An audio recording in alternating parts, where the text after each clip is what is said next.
Awesome. Well, let's go ahead and get started. Thanks for joining us this afternoon. This is our first 2023 new board member series webinar.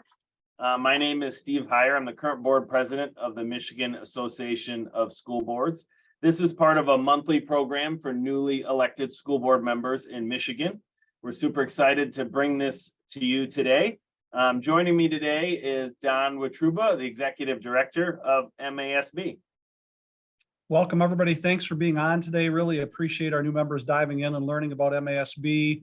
I'm going to cover a couple of housekeeping items before we turn it back over to Steve, and then you'll hear from me again a little bit later. As Steve said, I'm Don Wetruba, the executive director. Been with the organization for 25 years, so committed to the organization for a long time, lobbied for them for a long time, and have been the exec about the last 7.5 years. Hopefully we're all familiar with Zoom and Zoom webinar as a format.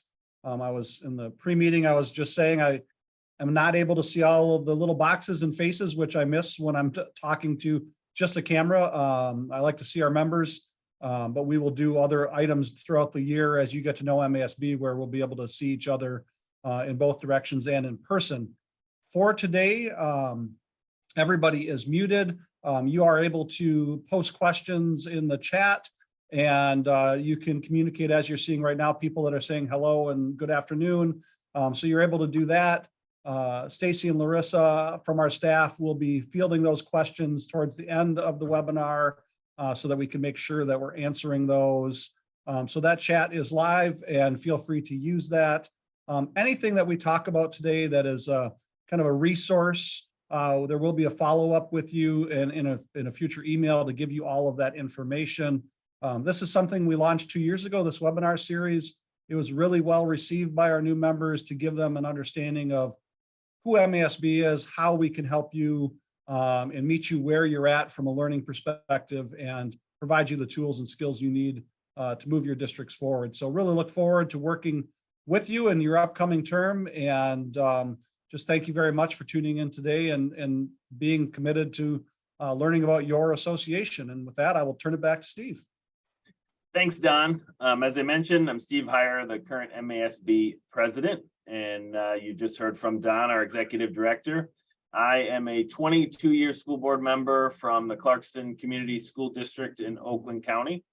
I remember vaguely, it's not like it was yesterday, but I remember taking my first MASB class as a brand new school board member, and you know, just it was very exciting to learn all the things that I didn't know going into being a school board member. Some of the things I thought I knew, some of the things I had no idea about, but it was an exciting time to get more information and kind of dive right in. And it's been a tremendous, MASB has been a tremendous resource for me as I've served our district and our community over the last 20 plus years. While we can't see you all, we can certainly hear from you all. If you want to let us know your name and what district you're from, please feel free to drop that in the chat. We'd love to get a feel for all of our new board members with us here today. We've got a great group and a great crowd. And as Don said, we will have a recording of this if anybody isn't able to join us live. You can check it out later. So please feel free to drop your name and district in the chat. I see some of them coming through. Welcome, everyone. Today, the goal of our webinar is really just to give you a high-level overview of what is the Michigan Association of School Boards, what do we do, what are the resources that we provide, how you can engage and interact with us. As a brand new board member, this is your association to help guide you along the way. It's certainly been a help to me. But in your first year, especially, the resources that MASB can provide can really help you get a quick start and be a valuable member of your school board team much quicker than without leveraging the resources that we have available. We're going to run through a lot of the high-level information about MASB, and then we will have plenty of time for Q&A at the end. So if you have a question at any point through the webinar, feel free to throw it in the chat, and we'll make sure we're answering that toward the end of the webinar here today. We'll have plenty of time to address all of those questions. Our goal is that you learn something about MASB from the webinar here today. Our association is rooted from our members. So what our members want and ask for and suggest and need is what we are as an association. So let's dive right in. MASB started in 1949. Contrary to what my kids say and how old I am, I was not around at that point. We are a voluntary nonprofit association of local and intermediate boards of education located throughout Michigan. Our membership is comprised of over 600 boards of education, and we represent nearly all public school districts in the state. Our members make us who we are. The positions and priorities and focus areas of the association 100% come from our members, and that drives who the Michigan Association of School Board is. MASB's first statewide conference was actually in the fall of 1948, prior to MASB officially incorporating on April 19th, 1949. Today, MASB is a major voice influencing public education issues throughout the state, and really with our association with our national affiliates, the National School Board Association, the Consortium of State School Board Associations, we also have an impact at the national level. And you'll learn more about those events as you'll see things come through your email. MASB's goal is really to advance the quality of public education in the state. The quality of public education starts with leadership in each district, and you are that leadership team. We'll talk a little bit more about that in a second. But we want to promote high standards. Part of being on the board is accountability in your district and making sure your community is represented, and we want to make sure that comes through in your service. And we want to make sure that all board members are informed about the educational issues that are upcoming, current. A lot of times things that were an issue many years ago come up again in a new form. It's our job to give you some context and make sure you're understanding what's going on there. And then we want to represent your interests. As we go to Lansing and we talk to folks and we represent you in Washington, D.C., we want to make sure we're telling stories that come from the local level. We want to make sure we're building those relationships and make sure the data that we're experiencing, the data of the experiences that we have as local board members are making their way to the people that make the policies, make the rules, sometimes the mandates that we have to deal with. So they can accurately and hopefully more intelligently make decisions that affect us. And then finally, promote public understanding about school boards and citizens' involvement in schools. We've taken it on as saying, hey, we don't really want any seats to go unfiled for. We want to make sure the public understands the important role of what school boards are all about. And we want to make sure people that run for the school board know what they're in for. And some of you may have been on some of our webinars that we did, answering questions about what it takes to run for school board and how to do that. But that's something that really is important. And all of these goals of MASB kind of come forward and align with our mission to support the work of the local school board. So a school board really fulfills its mission, your main priority as a school board member, when you're working together with your superintendent. So that board superintendent team is so critical in the governing of a school board. And when the superintendent understands his or her role and the board understands their role, that is when that environment of high trust, mutual respect, and really moving toward that shared purpose really comes into play. Hopefully your shared purpose is the achievement and teaching and learning and the kids in your district. And if that's what you're focused on, and your 7 board members and superintendent and district administration is all pushing toward that same goal, some really powerful things can certainly happen. There are plenty of ways to get derailed, and hopefully MASB has resources that can help you either get back on track or deal with some of those issues as they come along. But that team is so vitally important in your individual districts, and a lot of times certain questions come up that are unique to certain districts, and MASB has some great tools to help you navigate those as an individual board member and also as a board team. Speaking of mission, the mission of the Michigan Association of School Boards is to provide high quality education leadership services for all Michigan boards of education, and to advocate for an equitable and exceptional public education for all students. This is something the board came up with a number of years ago now. that really came from our vision of a well-governed, effective public school for every Michigan student. And this is something that we're very deliberate about. This isn't a mission that we put on the shelf and never look at. It might actually be on a poster, but it is much more than just staying on a poster of how we govern as a board and an association. We really believe districts need that high quality board of education to really empower the entire district to do great things for kids.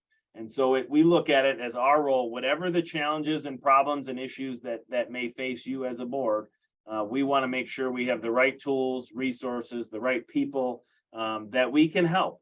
And sometimes a situation is truly unique, and we may have to put our heads together and think about some of the tools that we can put in to help with that situation. And in other times, it's something we've dealt with 100 times before, and it's hey, this is the resource you need. This is exactly the way to handle this situation. And we can help you with that. And so Don will talk a little bit more in a few minutes about the variety of tools that and resources that we have for those kinds of situations.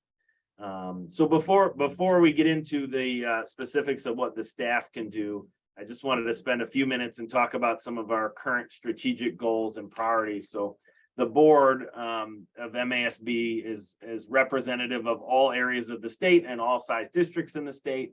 And we take our job very seriously to make sure that the association is absolutely representing our membership and meeting the needs of our membership, and that Don and his team have all the tools and resources necessary that we can deliver our high quality program that we want to deliver.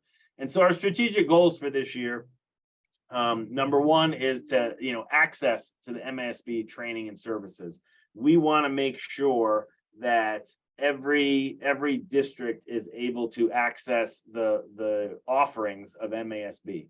We don't want there to be barriers. Sometimes there are geographic barriers of traveling somewhere, so we've upped our online offerings. Sometimes there's financial barriers. We have some ways to deal with that as well.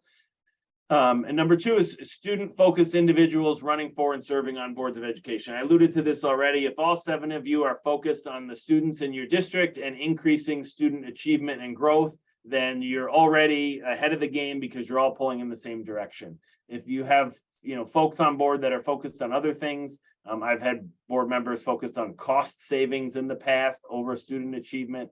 And that was something that we really worked on, finding some common ground of how we could align those priorities. And so we want to continue to cultivate folks that are engaged, that want to run for board, because they want to focus on students. That's really our goal here. We want increased engagement of the school community in advocacy for public education. As I mentioned earlier, all of our priorities and all of our advocacy work comes 100% from our members. All of the positions that we have come from our members. That is vitally important for how we go about it. We've just finished a listening session where we went out to every region of the state. Every district had the opportunity to feed into those priorities that we're going to be pushing for this year. And anybody that wanted to throw something on the list had the opportunity to do that. And then we've narrowed it down to what sort of the top priorities will be for this particular year. And the next one, the next priorities are for this year. We take our bigger priorities and kind of implement them into smaller bite-sized kinds of things that we're going to focus on here. And we want a better member experience in assessing the training that we really have, that we really offer. So, whether that's our new online offerings that we have, some of our webinars that we've gotten very good at doing through the pandemic, or our in-person events, conferences and trainings and classes. It's really that combination of making sure our members are getting a great experience. And a lot of times in my personal experience, the interaction among participants in some of these programs has a lot of value to it as well. So as you're all ending up in classes, either virtually or in person, and you have the chance to hear about other experiences in other districts and other folks, challenges and successes, it really puts things in perspective for what you have going on in your district, you are not alone in the things that you're dealing with, and you have a great support system here available for you. We want to grow the number of participation of members in our advocacy program. I talked about that a little bit. We want to create a stronger member information system that will allow us to better serve our members. What that means to you is that we want to have some great data about your district and all of your school board members, so that we know what services you've leveraged in the past. We know what the issues have been. We know hey, we've got this great workshop that, given the things we've worked with you on, might be a great fit. Would you consider it? So this is something that we want to have good data to make sure that as many of our members that can be engaged, that want to be engaged, can be engaged in our different offerings. We want to create greater involvement for boards in their district school improvement plan. And so this is something the state has changed some things with how school improvement plans work, and the board definitely has a role for that. And we want to make sure in that what's called MyKIP, and you'll learn if you have not already as a school board member that there are acronyms and abbreviations and lingo ad nauseum to school board service. And so that's one of the things. We don't want this to be an intimidating thing. We don't want this to be something that's just administrative and the board is a sort of just a cursory involvement. We want to make sure that you know what your role is and that you can work together with your administration so that it's a meaningful process in your district. And then we want to create a process that allows us to use that member engagement data to increase member participations, and that comes from that member information system. So that's kind of a two-part thing where in one case we need the system, and the other way we're going to use that system to increase participation in everything that we do. And then we want to expand data available to school boards and superintendents to improve your ability to make compensation decisions and really to keep administrative staff longer. And this is something that you'll go through a full cycle. You'll get trained on how to evaluate your superintendent because it's legally mandated from the state, and we can help with that. And then you will come down to approving a superintendent contract at some point. And everybody, kind of looks at each other and goes, what do we do here? What's the right number? How do we navigate this? And so this is about making some data available to help you make better decisions there, to keep folks. If you've got a great superintendent, do everything you possibly can to keep them. If you have a mediocre superintendent, I would say do everything you possibly can to keep them, because the grass is not always greener on the other side of the street. You 100% want to work with and improve that relationship, and we can definitely help with that with some data. Okay. And with that, I'm just making sure I didn't forget anything. I think it's my job to turn it over to Don, and he's going to walk you through some of the things our amazing staff does in the association and what we can do for you and what resources we have. Thank you for that, Steve. And I did put in the chat, make sure that for people who have questions, make sure you're posting those questions. Sometimes you're sitting in a meeting thinking one and then you don't put it down and you forget about it later. So please do that. I'm going to spend some time talking about staff and the services. But we're going to start off with a video, a little fun introduction to MASB, our facility here in Lansing, and some of our staff people.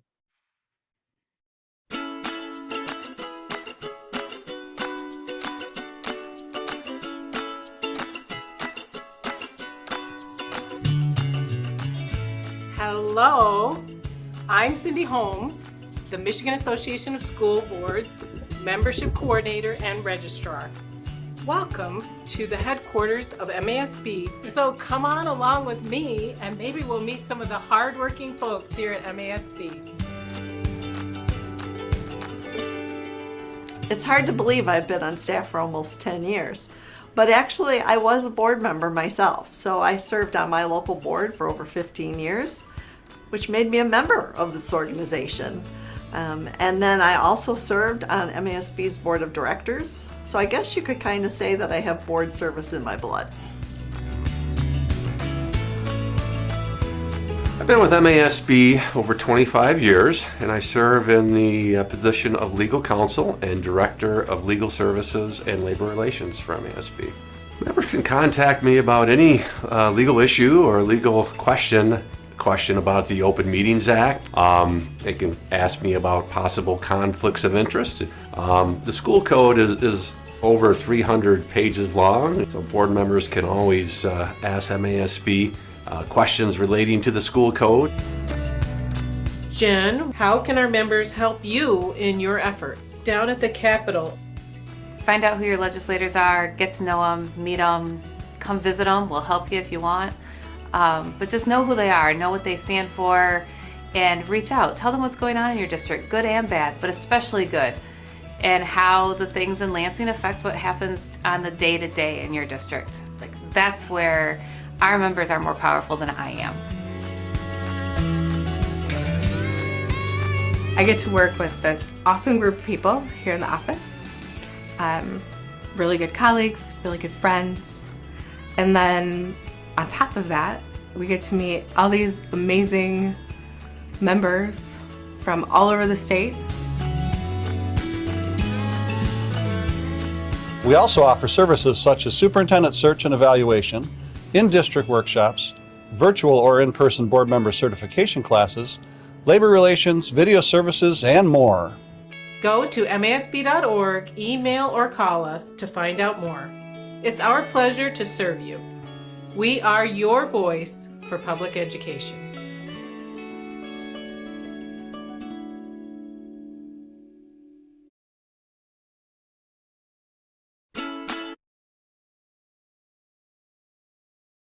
All right. That's a little message from our staff. Because of the size of our membership, we don't often have a lot of events in the building. So that's your opportunity to see it. We do have some that will be here, and so hopefully you'll be able to see us in person at our building at some time in the future.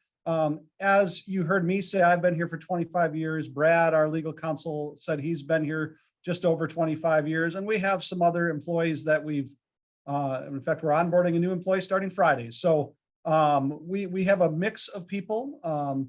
We are in the scope of association serving members, not a small association. We have roughly 30 staff members serving school board members across the state. And along with our 30 full-time staff members, we have a number of what we call adjunct staff members that are working with boards out in the field, doing facilitated workshops, doing our CBA classes that we have.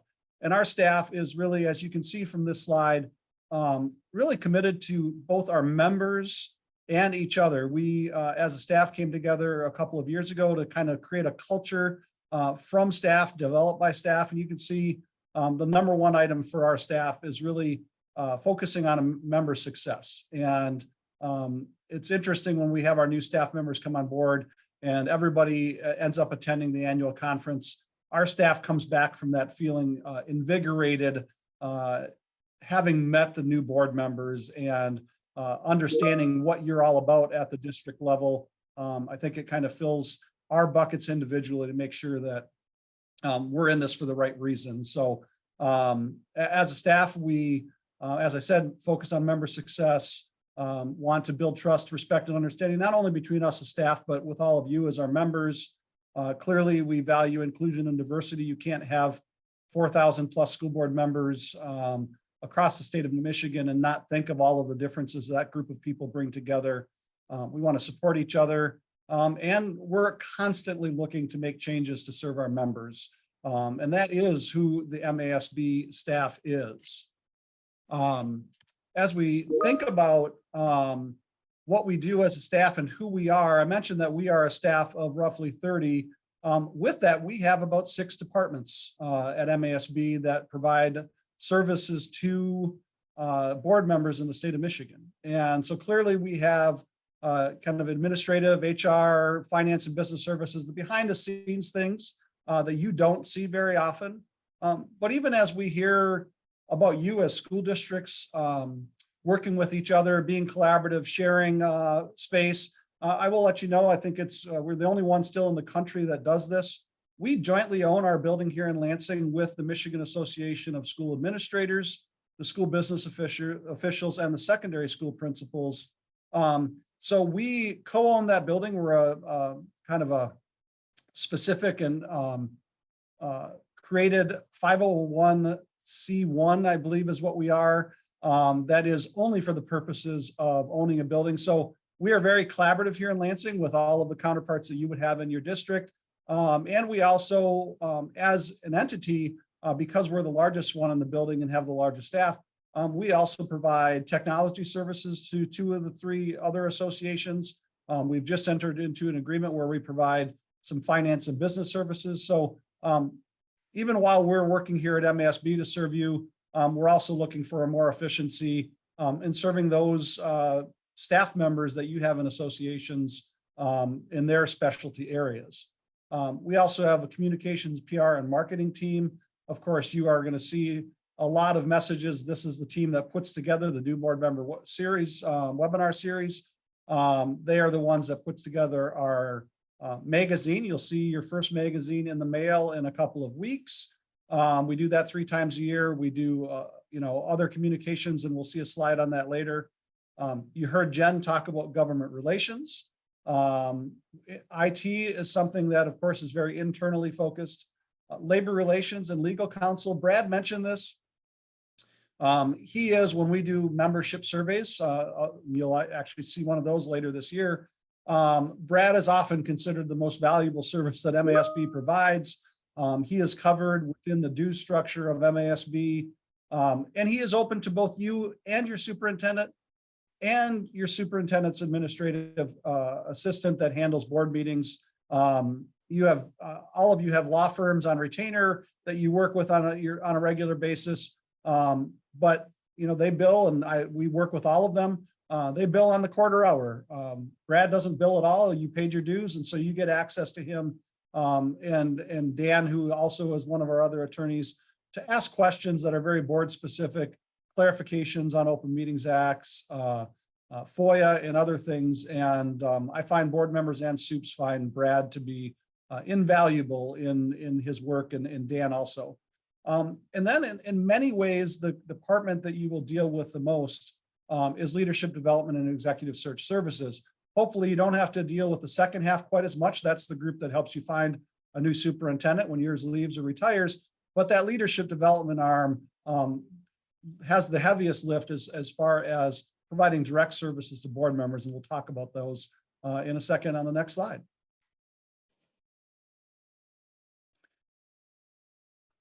So here are all the things that we do for board members in the state of Michigan. You can participate in all of them, or as many of them as you need to.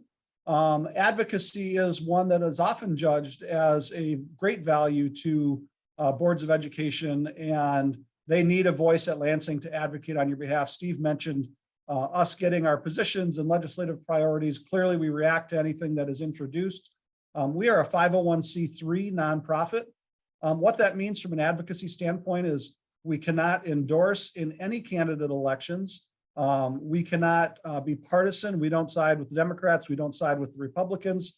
We side with our members. When members drive our positions, we take those to the Capitol and advocate on the behalf of the position, no matter who's in charge. I think over the years, when I was lobbying, and even currently with Jen as our Director of Government Relations, we've had members that thought we were too liberal. We've had members that thought we were too conservative.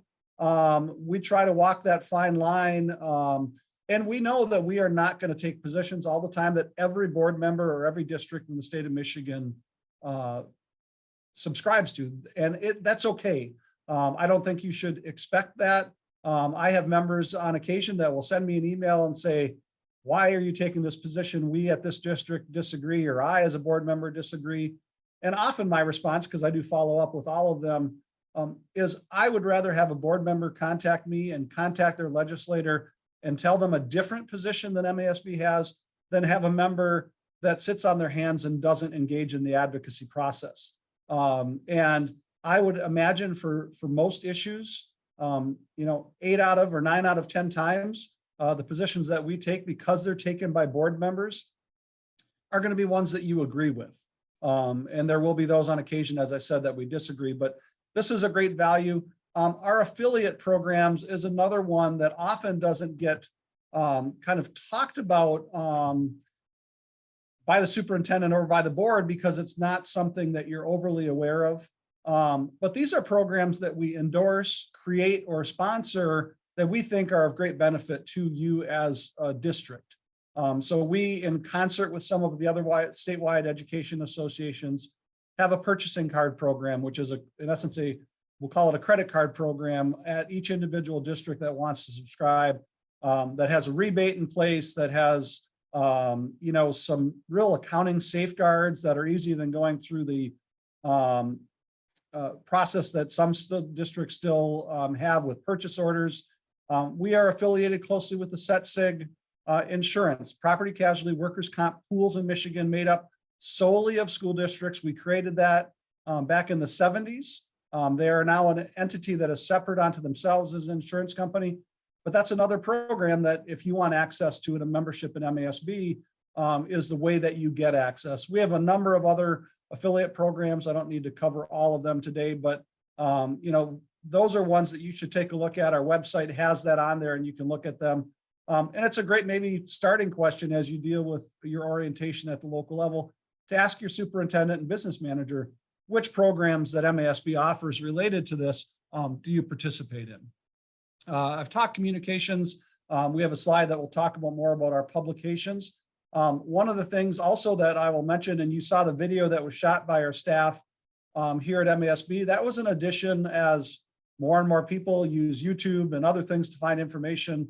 We knew that as a state association, we needed to enter the video world. We have a full-time videographer on staff to create videos and promos for conferences and events and things like the video that you saw today. But we also provide that service out to districts. So if you ever feel you're in the need of a marketing video to be able to share with parents what's happening in the district, or if you have a bond issue coming up and you want to share information about that, that is a for-fee service that you can contact us, and we are able to provide that service out in the district. And whether you are in Milan, Michigan in the southeast corner, or you're in Marinesco in the far western end of the UP, we'll drive and create that access for you. I mentioned earlier the leadership development team, and on this slide you see district governance and leadership development, working with your superintendent. Those are all things that come out of that department. Those are all things that our members count on us for, right? You are creating a new relationship that you've never had before with a superintendent and with 6 other board members. And that's not always easy. And I think in the kind of more politically charged time that we're facing right now, we're going to see that it's even more difficult. And sometimes what we hear from boards, board presidents, superintendents is you just need a third party to come in and help you sort through it, figure out how best to have norms of a board. What's your governance structure? What's the culture of a board? How do we work with our superintendent? What's our role and responsibility as a board member versus superintendent?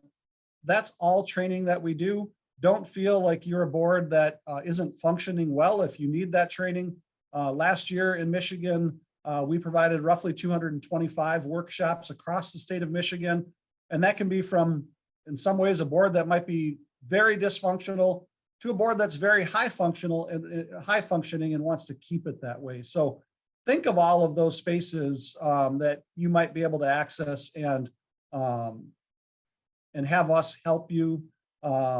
Another thing that we see for new boards is, and as Steve mentioned this a little bit, in your walk of life, whatever that might be, maybe you've never had to evaluate somebody in your job.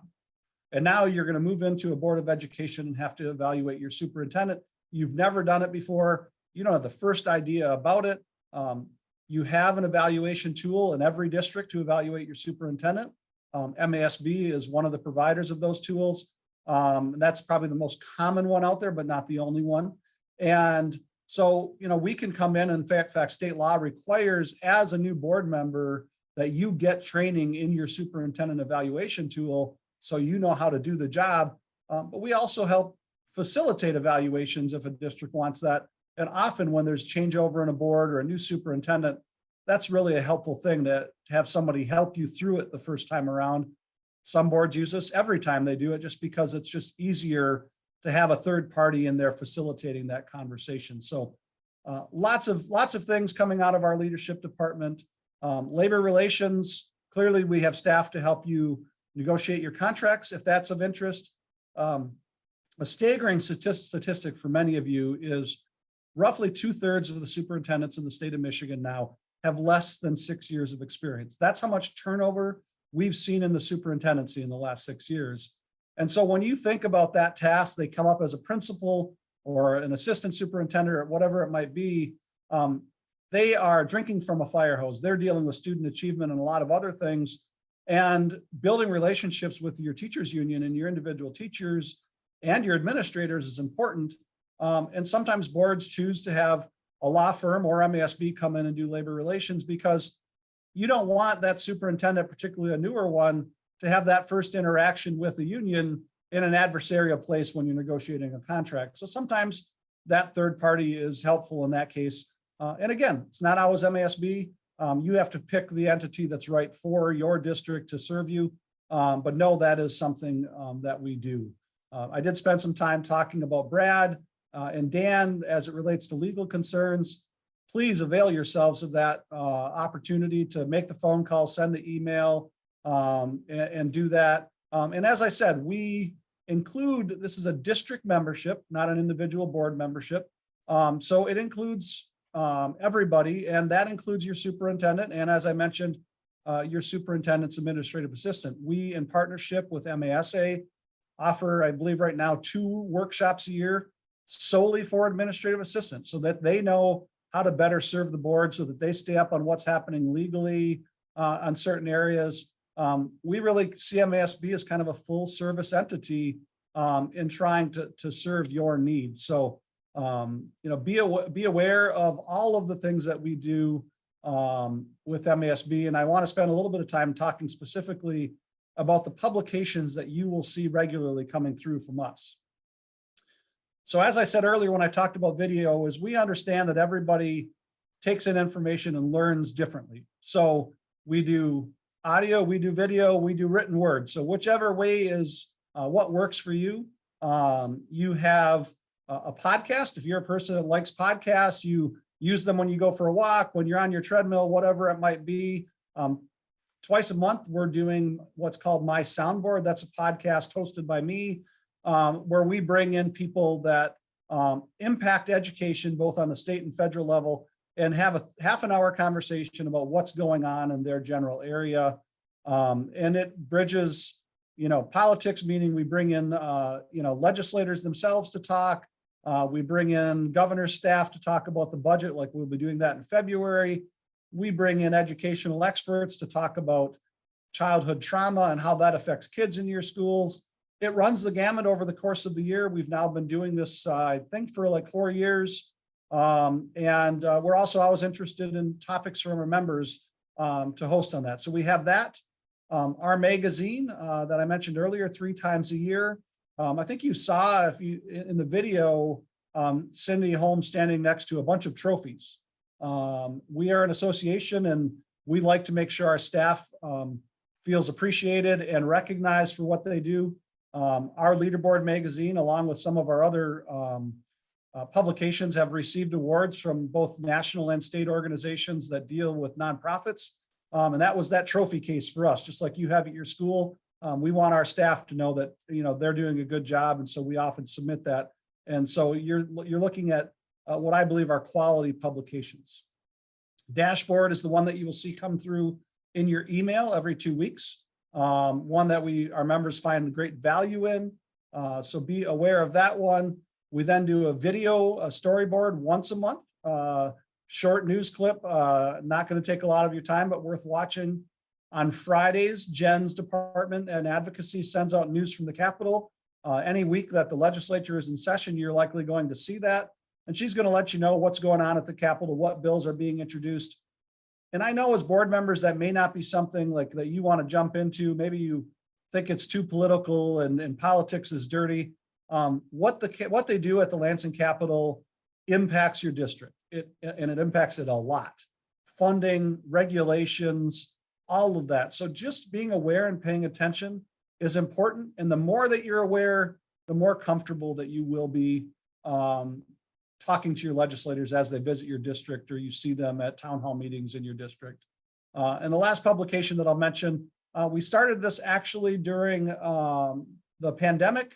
Our staff needed a lift, and we felt our members did the same based on our conversations, which is a quick biweekly e-newsletter on just healthy habits of living, whatever that might be. It's not on, lifting weights and running and all of that. It's just on things that might be mental health, might be physical health, a little bit lighter in nature, but we do believe in the self-care of our board members. So we would like to share that. We have, as you can tell, as I'm talking to you here, a lot of things that we're providing out to our members, and it will be hard for you to keep track of all of it. But over the course of the year, in bits and pieces, I encourage you to access all of it and just see what that looks like. The other place, and particularly as our board members get a little bit younger and more technologically literate, we of course are on all of the social media channels that you would expect. Those are listed on this slide, and you can access MASB through all of those means as well. But of course, the one that you will likely access the most with is our website. And it's interesting, as we do this new board member webinar, there's a part of me that was like, oh, do we hold off for 2 more weeks and do the first one in February? Because we will be launching, as you saw under our priorities, we will be launching a brand new website in 2 weeks. Hopefully January 31st is what we're looking at for our launch date. It's going to look significantly different than this. The content will likely remain the same, but as you know from websites that you frequent, how you navigate and find things, the easier we can make it, the better off all of you are. So you will see that rolled out in a couple of weeks. Can't wait to see it. I love the preliminary stuff that I've seen so far, but you can access all the staff members here. You can access the board of directors here. You can email both them and us when you have questions. And this will be the place that you probably get the most access to information. You'll register for all of our events here, our CBA classes that were talked about, and you'll see this more in webinars later this year, in person and online, self-paced and synchronous. We try to meet our members, as I said earlier, where they are from a learning perspective. And so make sure you get on MASB's website, and most particularly get on it in a couple of weeks when you can see everything that is new as it relates to that. The last thing that I will mention as it relates to the website, and then turn it over to kind of the questions that you've posted, is our member portal. So Steve talked about data earlier. We have been sending emails since November to your superintendent's administrative assistant to make sure that they put all of the information needed for all of the new school board members. You likely wouldn't be attending today if they hadn't done that. That means you've received an email from us to tell you about this new board member webinar. So your district's in a good place, but we have others that still need to get in there and get it filled out. Our website right now is wide open to the public. And that largely is because of the kind of outdatedness of the back end of our website. When we launch on January 31st, we will go back to largely member protected content. You're paying dues to our organization. You need to see value in it. And if we give everything away for free, you're going to wonder why you pay dues. The website and all of the content that are on it are a part of that. So you will see that you're going to have an ability to log in, access the content on our website, and really be able to dive into what it means to be a school board member. And we encourage you to do that. So that is covered kind of the content of this webinar, the introduction to MASB. As I said, you'll take a deeper dive over the course of this year. I encourage you all. I promise that Steve and I are probably the least exciting of the presenters that you're going to have this year. So all of the rest are, you're going to be more pleased going forward from here and get more information. So I would stop with that and turn to Stacy and to Larissa to jump into more questions and see what our members posted. I was not following the chat while this was going on, so I'll let you guys start throwing things at Steve and I to answer questions that people put up.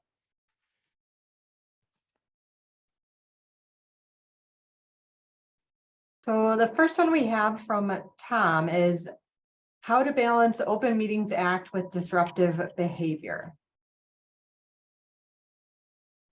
Well, I would say, Tom, when I first got elected, I wondered, sitting in the audience before I was actually at the board table, I thought to myself, like, why could these people be any more inefficient? Like, why don't they just send an email and like take care of this? And as I got on the board, I realized quickly, well, the reason for that is because of this thing called the Open Meetings Act that governs, really doing all of your business at the board table. And I think, there are times if you're dealing with, you have one board member that maybe is a little bit of an outlier in terms of their behavior, membership on the board. I think my board at least would do an annual retreat where we would just go to a local restaurant. We would have dinner and then do some goal setting for the year. And that would be a time that a lot of times if somebody maybe needed a conversation from the whole board, that we would engage in that way where, we record our board meetings and they're on TV. We don't record our retreats. That was a way to do it that was still legal. It's an open meetings, although very few people would ever attend. But that was a way you could have that conversation. And the other way we've dealt with that is really the board president would have a one-on-one conversation with that board member, or potentially each individual board member would have their own one-on-one conversations with that board member to say, hey, our expectations, our board norms, the way we do things at our board, this is where it's written, this is what it says, this is where I feel, you might be, and have that sort of real conversation to try to bring some of those folks around. So there's no way around the Open Meetings Act. I mean, it says what it says, and you're doing all your business at the board table, and you're not doing any business more than one-on-one outside of that board meeting. So that's sort of hard and fast, but individual conversations would be the way to deal with that, or some kind of offsite retreat. I don't know if you'd add anything to that, Don. Well, and he did a follow-up question in the chat, Steve, and specifically to disruptive related to the audience. And, that is, I would say, more of a new thing over the last couple of years. The Open Meetings Act kind of is what it is, right? Like you have to, and I was just in a conversation with somebody on civil discourse before this webinar today. And I think what we have to do as boards of education is practice civility and treat everybody with respect and hope that people in the audience act the same way. I know that's a bit Pollyannish, but with the Open Meetings Act, that's all that we can do is you need to set how you're going to take input as a board, take that input and try to move through your meetings. I think things have really improved over maybe the last 12 months from where we were 2 years ago. But yes, this is, I think, a new normal for boards, and one that the reason I was having the conversation earlier today is trying to figure out maybe how we as MASB can help boards of education and districts on this civil discourse idea, both with their public and internally, as Steve was talking about. So not a perfect place. Open Meetings Act is what we have to deal with. And it even goes to board training. Like you get a board training and that is open to the public with all of your board members there. So great question, but difficult one to wrap our arms around. Yeah, I think I would just add, I think it's what you said, Don, is so critical about modeling the respect and positive behavior. I'd like to think, like, if you had a student member of your board, and I know some of our boards do have student representatives, what behavior would you model for your students? It would be really unfair to expect professional behavior from your staff and students and then, act differently as a board member at the board table. What happens at the board table sets the tone for the entire district and entire community.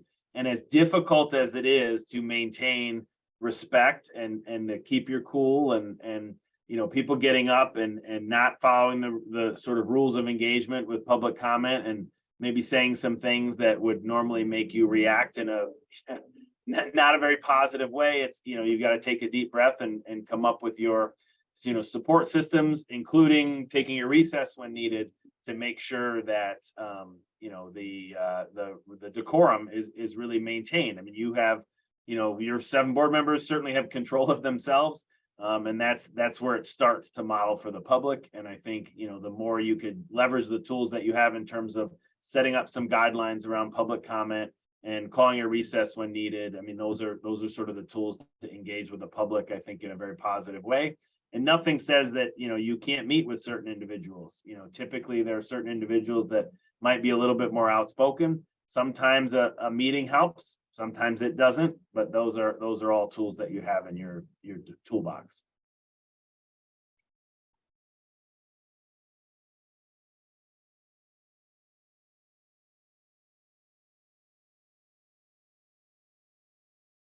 Stacy, do we have another? We do. There have been just a few other questions that I've dropped some links into the chat for how to contact our legal counsel, and some questions about like labor negotiations, but there is one more specific around that. Of our board members typically involved in labor negotiations from start to finish, or do they delegate it to their administrative team? That's a great question. And it does depend on the district, but I can tell you from in large part, labor negotiations, the actual negotiation side of it is typically delegated to the administrative team. You may, you do often want to have your superintendent or maybe it's a director of personnel if you're large enough, whoever, your business manager, CFO, depending on who does it in your district, come back to the board. The board is going to set parameters. That is typically how the board is engaged. We actually have a labor relations conference in a couple of weeks that feel free if you're available to look on that on our website and attend because that will give you a little more information. We do have a handful of districts that actually have board members as part of the bargaining team. And often when you see that, it's because maybe that board member has some type of relationship with the union, maybe a past teacher that's retired, and they just see that relationship as serving a purpose. There's no right way or wrong way, but typically it is delegated over to the administrative team. And in my district, it would be wholly inappropriate for a board member to get that engaged on the front lines of negotiations. We have a great collaborative or interest-based process where our premise is if it's a problem for you, it's a problem for me. And we empower a team, an administrative team, and then the teachers and other unions have their own teams. And they meet, we sit a representative from the administration, one seat, teachers, the other seat. It's a very prescribed process. We go through problem statements and brainstorming. And ultimately, then that our administrative team has a couple of folks that meet with the board, get those parameters that Don mentioned, and then go back in their next session and do problem solving, sometimes in committees. But we have a very prescribed process. Every district does it a little differently. And so that is something that in your orientation, those would be good questions of asking, hey, how do we do negotiations here? Because some people are still doing traditional bargaining. A lot of districts, I would say most districts that I've run across are doing more interest-based or collaborative bargaining, where the union can be a real asset to you as a board and administration in terms of some of the HR functions that you oversee. And I would also add, when you do it that way, it keeps each board member on the same playing field, right? You don't have one that's involved and the others are not. And often negotiating can be, at least locally, there's a lot of kind of political pressure involved. If you have this dynamic where one board member's in the negotiations, the other ones are not, like, it's going to be depending on, situation. And right now there's money in school districts, so it's a little less like it used to be when times were tough, but it creates a divide in the community sometimes. And I think you're better offered kind of being in that same space, learning at the same time. If you put somebody on the negotiating team, that just ups the pressure even more on that one individual of the board. In that trust piece, we talked about it a little earlier on one of the slides with the superintendent board team. And I think just, we're talking in terms of negotiations here, but anytime one board member has more information than another board member, it tends to create challenges. And that's where hopefully as a new board member, you get up to speed and you get as much information as you can right away. But as your district will have its own committee structure and its own roles, anytime, if you ask a question, you get an answer and the rest of the board members don't get the answer and the information. Those are the kinds of things that cause sort of breaks in that trust that a lot of times it's avoidable by just making sure everybody has all the information. So as a new board member, I would say, if you get something, maybe from MASB, maybe you heard something here today, it might be a good idea to share it, with everybody, just so everybody's on a level playing field. I see a question, Stacy, from, excuse me, from Dana about district or dues. So yes, MASB, about roughly 50% of our organization is supported by dues. Those dues are paid by the district. Each district handles that differently. Some of them start voting on those as early as the organizational meeting in January. Most of the time it's in the July meeting, which is another time when you do some organizational things. And that is paid for by the district, not by the individual board members. Our dues are really calculated based on the size of the district, because your district size is really tied to how you get revenue in the district and have ability to pay.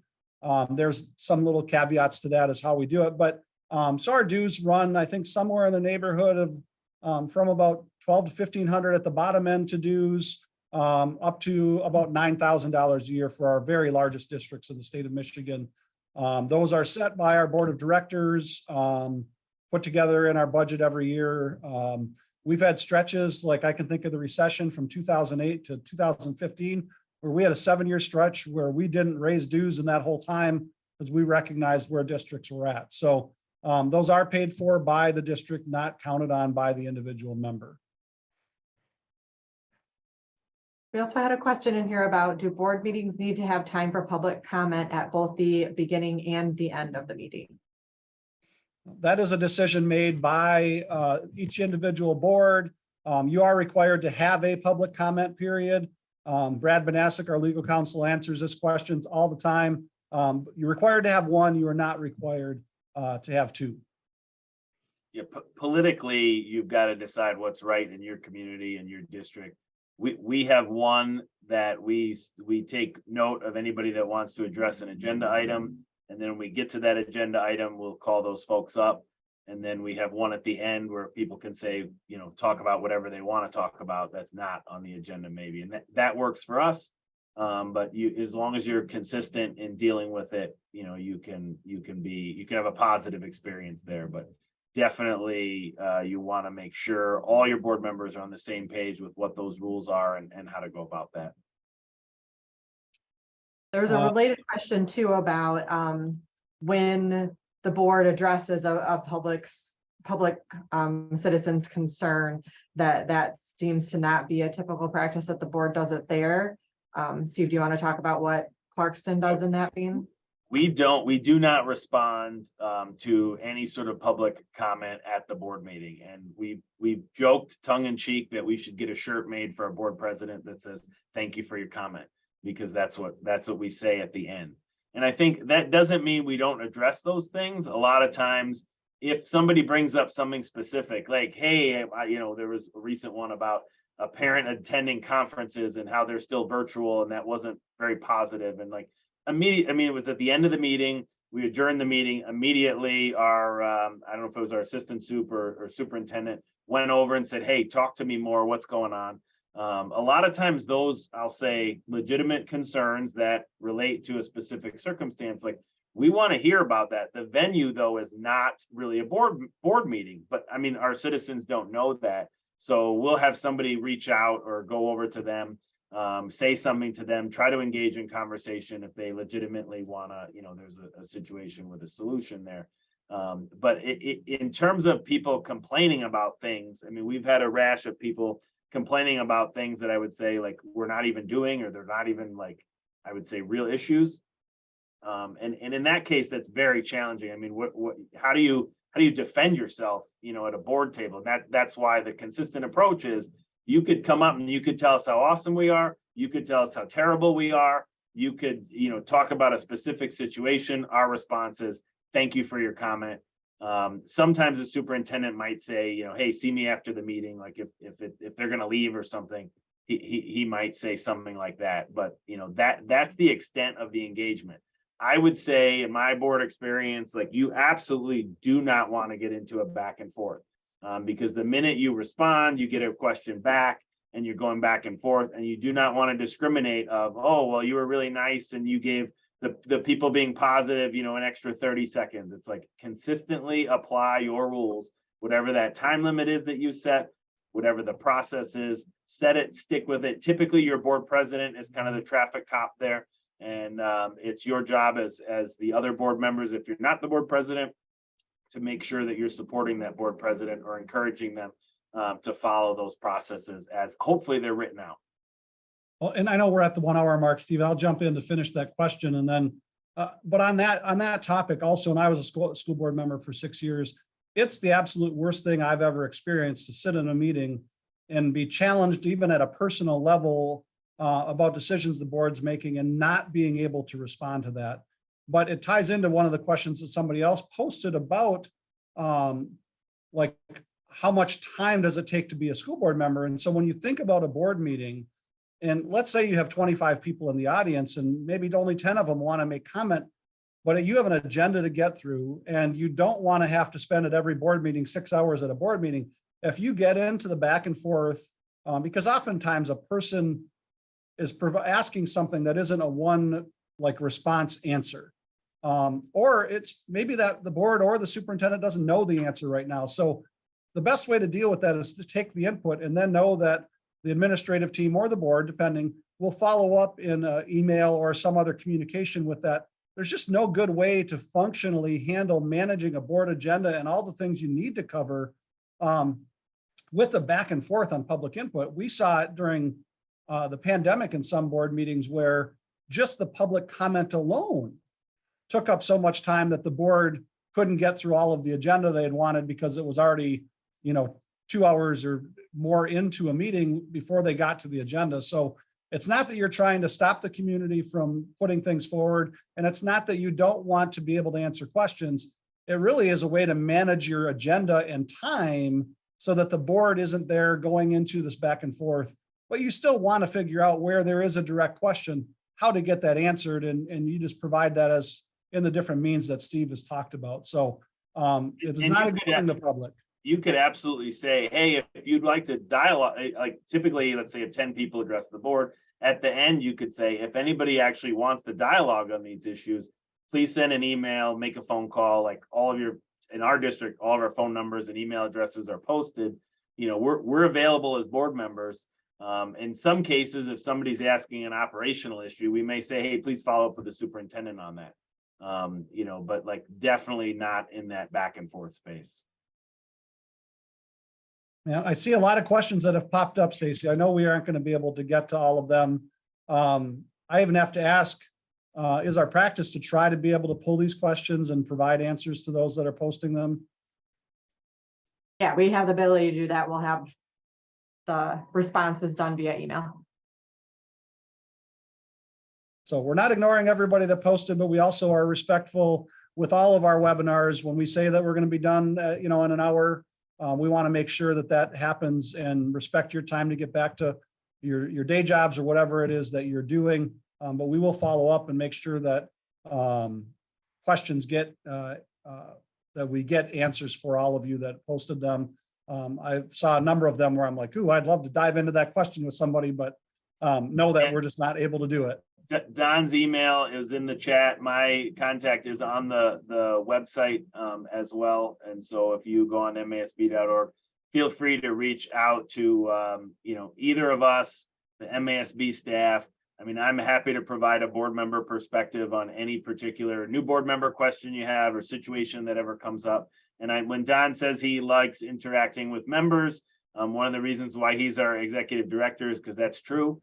And he does enjoy interacting with members. And as you could imagine, in over 600 school districts, we have every different kind of member you could possibly imagine, and just some really crazy comments, some really normal comments, some boring comments. I mean, Don and I think MASB has dealt with every situation imaginable, and the ones that don't, we figure out together. So thank you all for being on with us. The next webinar is coming up next month, and you'll get information on that shortly.